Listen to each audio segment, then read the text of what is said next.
अपना पंजाब में आप सभी का बहुत स्वागत है और मैं हूं आपके साथ अमनदीप। रुक करेंगे खबरों की ओर। पंजाब के मुख्यमंत्री चरणजीत सिंह चन्नी एक बार फिर लुधियाना पहुंचे। मुख्यमंत्री चन्नी ने करनैल सिंह नगर में अटल अपार्टमेंट का नींव का पत्थर रखा और यह प्रोजेक्ट लुधियाना के लिए अब तक का सबसे बड़ा प्रोजेक्ट है। इसमें मध्यम वर्ग के लोगों को कम कीमत में फ्लैट मिलेंगे और इस दौरान वो दंगा पीड़ितों से भी मिले और उनकी समस्याओं को सुना। और इसी के साथ ही सीएम चन्नी लुधियाना में माता दुर्गा मंदिर पहुंचे और माता का आशीर्वाद लिया।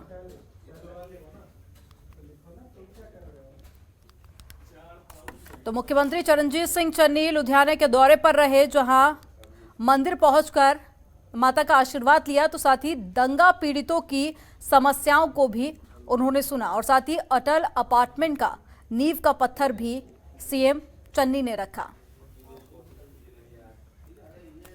ਦੱਸਾਂ ਕਿ ਅੱਜ ਮੈਂ ਲੁਧਿਆਣਾ ਦੇ ਵਿੱਚ ਮਾਂ ਦੁਰਗਾ ਜੀ ਦੇ ਮੰਦਿਰ ਦੇ ਵਿੱਚ ਆਇਆ ਹਾਂ।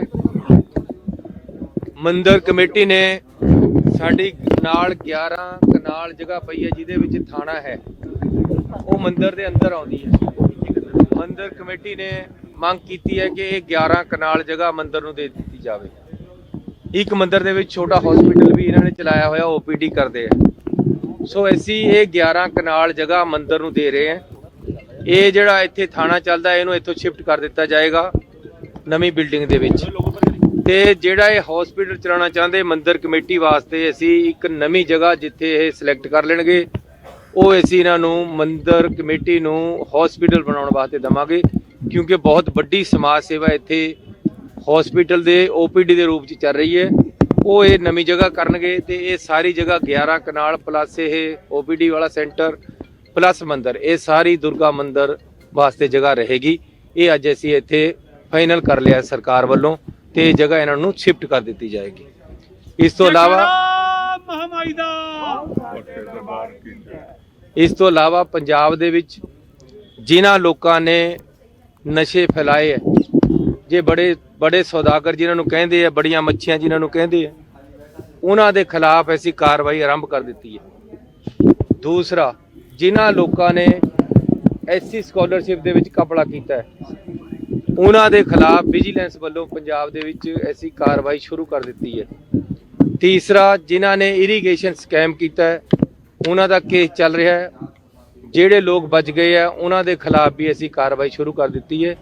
ਇਹ ਜਿਨ੍ਹਾਂ ਲੋਕਾਂ ਨੇ ਪਿਛਲੇ ਦਿਨਾਂ 'ਚ ਨਸ਼ੇ ਫੈਲਾਏ ਹੈ ਤੇ ਕਰਪਸ਼ਨ ਫੈਲਾਈ ਹੈ, ਉਹ ਚਾਹੇ ਕੋਈ ਵੀ ਹੋਵੇ, ਚਾਹੇ ਕਿਸੇ ਪਾਰਟੀ ਦਾ ਹੋਵੇ, ਭਾਵੇਂ ਸਾਡੀ ਪਾਰਟੀ ਦੀ ਸਰਕਾਰ ਦੇ ਵਿੱਚ ਐਸੀ ਸਕੈਮ ਹੋਇਆ ਜਾਂ ਪਹਿਲਾਂ ਨਸ਼ੇ ਫੈਲਾਏ ਗਏ ਹੈ ਜਾਂ ਇਰੀਗੇਸ਼ਨ ਸਕੈਮ ਹੋਇਆ, ਇਹਨਾਂ ਸਾਰਿਆਂ ਦੀ ਤਹਿਕੀਕਾਤ ਹੋ ਕੇ ਇਹਨਾਂ ਨੂੰ ਲੌਜੀਕਲ ਐਂਡ ਤੇ ਲਿਜਾਇਆ ਜਾਏਗਾ।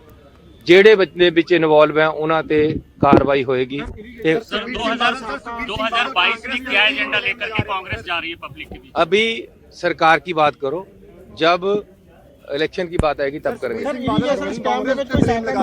ਨਸ਼ੇ ਨੂੰ ਲੈ ਕੇ ਕਾਂਗਰਸ ਦੇ ਹੀ ਆਪਣੇ ਲੀਡਰ ਜਿਹੜੇ ਨੇ ਉਹ ਲਿਪਤ ਹੈਗੇ ਨੇ।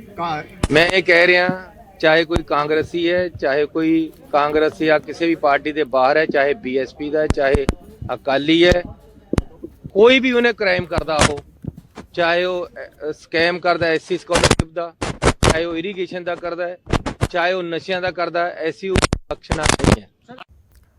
पंजाब कांग्रेस प्रधान नवजोत सिंह सिद्धू ने रायकोट में चुनावी रैली को संबोधित किया। इस दौरान सिद्धू ने खुद को सीएम कैंडिडेट के रूप में पेश किया और कहा कि वो पंजाब मॉडल लेकर आएंगे और राज्य को आर्थिक स्थिति से उभारेंगे। सिद्धू ने कहा कि उनके पंजाब मॉडल में राज्य सरकार किसानों को दलहन सरसों पर एमएसपी देगी और किसान राज्य सरकार के वेयर हाउसों में अपना अनाज स्टोर कर सकेंगे।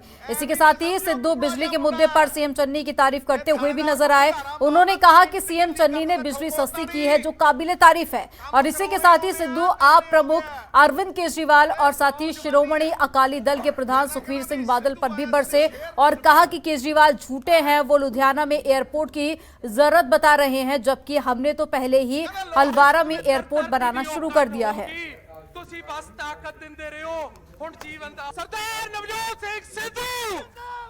तो नवजोत सिंह सिद्धू चुनावी सभा को संबोधित कर रहे थे, जिस दौरान उन्होंने दिल्ली के सीएम अरविंद केजरीवाल पर भी जमकर निशाना साधा और साथ ही उन्होंने एक बार फिर से किसानों से बड़े बड़े वादे भी किए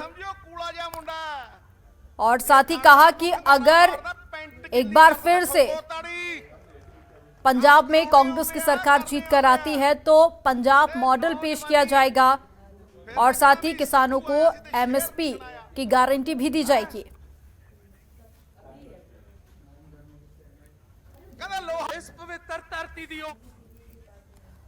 चंडीगढ़ में पंजाब कांग्रेस के प्रधान नवजोत सिंह सिद्धू पत्रकारों से रूबरू हुए, जहां इस दौरान नवजोत सिंह सिद्धू ने कहा कि पंजाब के लोग समझने लगे हैं कि जो नीतियां समय के हिसाब से बनाई गई हैं उसमें उनको क्या फायदा है।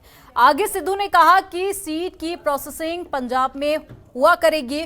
पंजाब वेयर हाउस कॉरपोरेशन में किसान को स्टोरेज की जगह दी जाएगी जो कि ऑपरेटिव सोसाइटी के अंडर होगी और किसान को 80% लोन भी दिया जाएगा। तो नवजोत सिंह सिद्धू ने किसानों और मजदूरों को उनका हक देने की बात कही और चंडीगढ़ में नवजोत सिंह सिद्धू पहुंचे हुए थे, जहां उन्होंने विधानसभा चुनाव के दृष्टि से कई सारे वादे एक बार फिर से मजदूर वर्ग और किसानों से किए और साथ ही नवजोत सिंह सिद्धू ने यह भी कहा कि अगर एक बार फिर से कांग्रेस की सरकार जीत कर आती है तो कई सारी ऐसी फसलें होंगी जिस पर एमएसपी दी जाएगी और मजदूरों को और किसान वर्ग को उनका हक दिया जाएगा।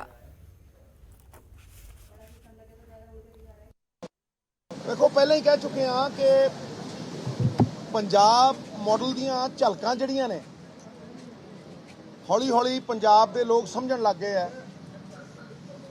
ਕਿ ਅਸੀਂ ਬਜਟਰੀ ਐਲੋਕੇਸ਼ਨ ਦੇ ਨਾਲ ਸੋਚ ਸਮਝ ਕੇ ਯੋਜਨਾਬੱਧ ਤਰੀਕੇ ਦੇ ਨਾਲ ਨੀਤੀਬੱਧ ਤਰੀਕੇ ਦੇ ਨਾਲ ਔਰ ਸਹੀ ਸਮੇਂ ਦੇ ਉੱਤੇ ਆਰੰਭ ਕੀਤੀਆਂ ਹੋਈਆਂ ਨੀਤੀਆਂ ਦੇ ਨਾਲ ਇੱਕ ਫਲਦਾਈ ਪੰਜਾਬ ਮਾਡਲ ਪੰਜਾਬ ਨੂੰ ਦੇਣਾ ਚਾਹੁੰਦੇ ਆ। ਜਿਹੜੀ ਪ੍ਰੋਸੈਸਿੰਗ ਹੈ ਉਹ ਵੀ ਇੱਥੇ ਪੰਜਾਬ ਦੇ ਵਿੱਚ ਸਰਕਾਰੀ ਹੋਏਗੀ, number 1। Number 2 market intervention scheme. ਅਗਰ ਜ਼ੋਨਸ ਦੇ ਲਈ 2 ਜਾਂ 3 ਅਸੀਂ ਕ੍ਰੌਪਸ ਦਿੱਤੇ ਆ, ਜਿਵੇਂ ਮੱਕੀ ਹੈ, ਮੱਕੀ 1500 ਦੀ ਅਗਰ ਐਮਐਸਪੀ ਹੈ ਤੇ ਮਿਲਦੀ ਕਈ ਵਾਰ ਕਿਸਾਨ ਨੂੰ 900 ਹੈ। ਹਰਮਿੰਦਰ ਉਹ ਜਿਹੜਾ ਗੈਪ ਹੈ ਮਾਰਕੀਟ ਇੰਟਰਵੈਂਸ਼ਨ, ਉਹ ਜਿਹੜਾ ਗੈਪ ਹੈ 500-600 ਦਾ ਉਹਨੂੰ ਦੇਗਾ ਤੇ ਸਰਕਾਰ ਆਪਣਾ ਦਾਇਤਵ ਲੈਂਦੀ ਹੈ ਕਿ ਉਹ ਗੈਪ ਨੂੰ ਉਹ ਫੁੱਲਫਿਲ ਕਰੇਗਾ ਔਰ 600 ਰੁਪਈਆ ਉਹ ਸਰਕਾਰ ਉਹਨੂੰ ਦੇਗੀ। ਤੀਸਰੀ ਚੀਜ਼ ਇਹ ਕਿ ਕਿਸਾਨ ਮਾਰ ਖਾਂਦਾ ਸਟੋਰੇਜ ਕਰਕੇ। ਭਾਜੀ ਖੜੇ ਹੈ, ਵੇਅਰ ਹਾਊਸਿੰਗ ਕਾਰਪੋਰੇਸ਼ਨ ਬੜੀ ਜ਼ਬਰਦਸਤ ਤਰੀਕੇ ਨਾਲ ਫੈਲ ਰਹੀ। ਜਿਵੇਂ ਐਫਸੀਆਈ ਨੂੰ ਮਾਰ ਕੇ ਉੱਥੇ ਕਾਰਪੋਰੇਟਾਂ ਦਾ ਰਾਜ ਕਾਇਮ ਕੀਤਾ ਜਾ ਰਿਹਾ, ਪੰਜਾਬ ਦਾ ਆਪਣਾ ਅਖਤਿਆਰ ਵੇਅਰ ਹਾਊਸਿੰਗ ਕਾਰਪੋਰੇਸ਼ਨ ਤੇ ਹੈ। ਉਸ ਵੇਅਰ ਹਾਊਸਿੰਗ ਕਾਰਪੋਰੇਸ਼ਨ ਦੇ ਵਿੱਚ ਕਿਸਾਨ ਨੂੰ ਸਟੋਰੇਜ ਦਿੱਤੀ ਜਾਏਗੀ, ਉਹਦਾ ਅਧਿਕਾਰ ਦਿੱਤਾ ਜਾਏਗਾ ਉਹਨੂੰ ਸਟੋਰੇਜ ਦਾ ਥਰੂ ਕੋਆਪਰੇਟਿਵਸ। ਔਰ ਅਗਰ ਉਹ ਚਾਹੁੰਦਾ ਹੈ ਕਿ ਉਹ ਮਾਰਕੀਟ ਰੇਟ ਤੋਂ ਨੀਚੇ ਨਾ ਵੇਚੇ ਤੇ ਉਹਨੂੰ 80% ਪੈਸੇ ਜੋ ਮਾਰਕੀਟ ਰੇਟ ਹੈ ਉਹਨੂੰ ਐਜ਼ ਲੋਨ ਉਦੋਂ ਹੀ ਦਿੱਤੇ ਜਾਣਗੇ। ਕਿਰਤ ਸੱਭਿਆਚਾਰ ਦੇ ਸਾਡੇ ਪ੍ਰਤੀਕ ਨੇ ਕਿਸਾਨ ਔਰ ਮਜ਼ਦੂਰ, ਜਿਨ੍ਹਾਂ ਦੀ ਇੱਕ ਏਕਾ ਹੈ, 70% ਆਬਾਦੀ ਹੈ। ਉਹਨਾਂ ਤੇ ਆਰਥਿਕ ਵਰਚਸਵ ਕਿਸੇ ਹੋਰ ਦਾ ਨਹੀਂ ਹੋ ਸਕਦਾ, ਸਿਆਸੀ ਵਰਚਸਵ ਵੀ ਕਿਸੇ ਤੇ ਹੋਰ ਦਾ ਉਹਨਾਂ ਦੇ ਉੱਤੇ ਨਹੀਂ ਹੋ ਸਕਦਾ। ਇਸ ਕਰਕੇ ਉਹਨਾਂ ਦੀ ਰਜਿਸਟ੍ਰੇਸ਼ਨ ਬਹੁਤ ਹੀ ਲਾਜ਼ਮੀ ਹੈ। ਜਦ ਤੱਕ ਉਹਨਾਂ ਦੀ ਰਜਿਸਟ੍ਰੇਸ਼ਨ ਨਹੀਂ ਹੋਏਗੀ, ਚਾਹੇ ਉਹ ਕੰਸਟਰਕਸ਼ਨ ਵਰਕਰ ਹੋਣ, ਚਾਹੇ ਉਹ ਖੇਤੀ ਮਜ਼ਦੂਰ ਹੋਣ, ਕਿਸੇ ਵੀ ਤਰੀਕੇ ਦੇ ਹੋਣ, ਸਰਕਾਰ ਉਹਨਾਂ ਨੂੰ ਸਬਸਿਡੀ ਦਾ ਲਾਭ ਵੀ ਨਹੀਂ ਦੇ ਸਕਦੀ। ਜੇ ਦੇਣਾ ਹੋਵੇ ਤੇ ਉਹਦੀ ਰਜਿਸਟ੍ਰੇਸ਼ਨ ਬਹੁਤ ਲਾਜ਼ਮੀ ਹੈ। ਉਹਦੀ ਤਾਂ 300 ਦੀ ਜਿਹੜੀ ਦਿਹਾੜੀ ਹੈ, 300 ਦੀ ਵੈਲਿਊ 100 ਦੀ ਰਹਿ ਜਾਂਦੀ ਹੈ। ਇਨਫਲੇਸ਼ਨ ਦੇ ਨਾਲ ਲਿੰਕ ਕਰਕੇ ਇਹ ਹੋਣਾ ਚਾਹੀਦਾ। ਸੋਸ਼ਲ ਸਿਕਿਉਰਿਟੀ ਦੇ ਵਿੱਚ ਉਹਦੀ ਜਿਹੜੀ ਟਾਈਮ ਦੀ ਉਹ ਹੈ ਉਹ ਬਹੁਤ ਜ਼ਰੂਰੀ ਹੈ ਕਿ 8 ਘੰਟੇ ਕੰਮ ਕਰੇ। ਉਹਦੀ ਵੀ ਸਿਹਤ ਹੈ, ਸਾਰਾ ਦਿਨ ਲਾਈ ਰੱਖਦੇ ਆ, 24 ਘੰਟੇ ਕੰਮ ਕਰਾ, ਫਲਾਨਾ ਕਰਾ, ਢਮਕਾਨਾ ਕਰਾ, ਜਦੋਂ ਬਿਮਾਰ ਹੁੰਦਾ ਕੋਈ ਛੁੱਟੀ ਨਹੀਂ ਹੈ।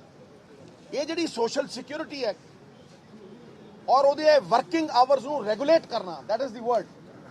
To regulate his working hours is very important. ਉਹਦੇ ਵਰਕਿੰਗ ਆਵਰਸ ਨੂੰ ਰੈਗੂਲੇਟ ਕੀਤਾ ਜਾਏਗਾ। ਭਾਈ ਠੇਕੇਦਾਰ ਚਾਹੇ ਕੋਈ ਕੰਟਰੈਕਟ करे लेकिन प्राइस फिक्स्ड होनी चाहिए। 300 350 इन्फ्लेशन के नाल लिंक होनी चाहिए। खबरों के निष्पक्ष विश्लेषण के लिए सब्सक्राइब करें Jantantra TV and press the bell icon. Never miss any update.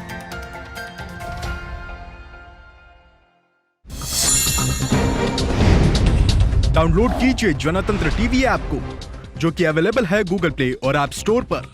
अधिक जानकारी के लिए अभी डाउनलोड करें।